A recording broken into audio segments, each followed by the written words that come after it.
Hello everyone, this is RQ Productions, and today we'll be talking about why Jainism declined in India and the rest of the world. Today, there are more than 4.4 million Jains around the world. According to a 2011 census survey in India, the Jain community is found to be one of the most wealthy in the country. Excluding the retired senior citizens, literacy rate in Jains is over 97%, including both males and females who are well educated. So how does such a small community that is so affluent and prominent decline in population, not only in India, but everywhere across the globe? That is what we will be answering in today's video. Up next. Did you know that Jainism is one of the most ancient religions in the world? If you start tracing archaeological facts, the oldest archaeological evidence established in India are from 5,000 to 6,000 years ago. Jains believed during these ancient times everyone in India was a Jain follower. Jainism even existed in ancient Babylon, Greece, and more. Eventually, Vedic culture and the Indus Valley started to cross roads and clash in India. Jainism is an eternal ancient religion, meaning that it is believed that it has always existed and is never ending.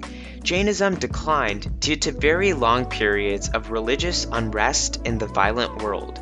Since Jainism believes that non-violence or ahimsa is a fundamental pillar, Jains did not always attempt to fight back with violence.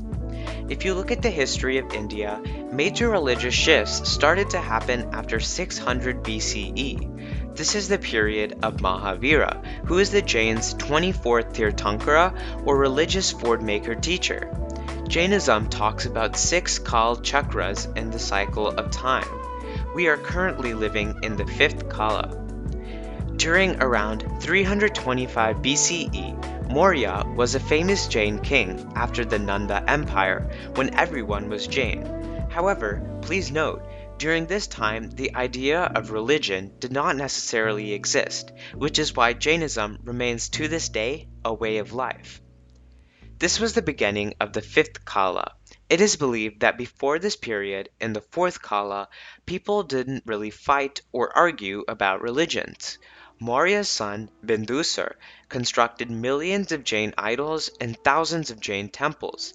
However, Bindusar's son, Ashoka, was a rebellious, cruel king who assassinated his own father and went on a brutal war in nearby kingdoms. He praised the Yonas, who were rebellious Greek kings in India, and was a heavy meat eater himself. After winning it all, Ashoka turned to Buddhism. He later spread Buddhism as the law of the land. Buddhism quickly began to gain popularity. Now, there was a philosophy in India known as Madham Marg. When you want someone to convert, go halfway. It is known as the middle way in Buddhism. Do not go to extremes and stay in the middle. It seems that the major reason of Jain Agama's decline was not only a 12-year-old famine, but the decline of Jainism during the Buddhism spreading Ashoka period. Jainacharyas migrated to the south to gain support from Yadav and other southern Jain kings during the Ashoka period. After Ashoka, there was a huge religious unrest in India. Ashoka's grandson, Samprati, again emerged as a huge Jain proponent. He again spread Jainism by creating thousands of temples and idols of Tirthankaras, some of which have been discovered today as ancient evidence.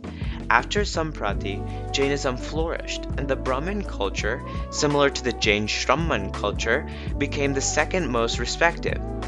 Buddhist monks in this time were already focused on China and near India regions to spread Buddhism.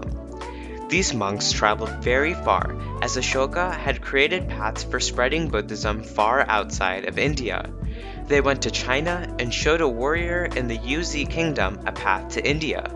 Eventually, the Yuezhi invaded a majority of northern India, spanning from Afghanistan, Pakistan, all the way to the far east of Anga, but not ancient the Jain Bharat Kshetra region.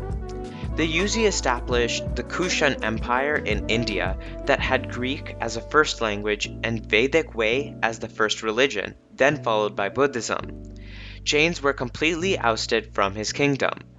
By this time of intense fights, Jainism was on a major decline as the Hindu Brahmin culture emerged in the second majority after Buddhism in the rest of India.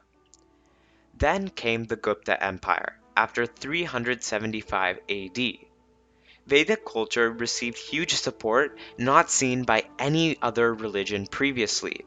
Hindus became dominant and they completely drove Buddhists out of the northern region of India.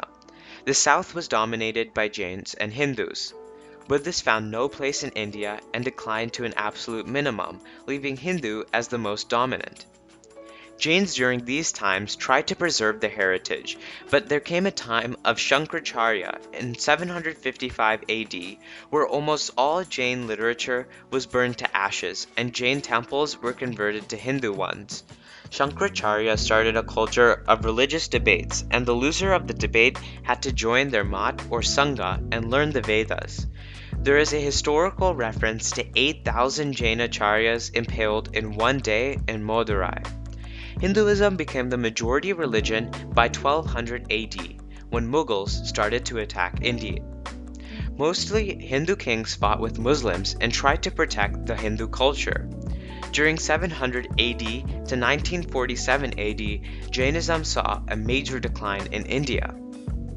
Thank you for watching this history lesson. If you found it interesting, please click the subscribe button and the notification bell icon so we can continue making more videos on Jainism.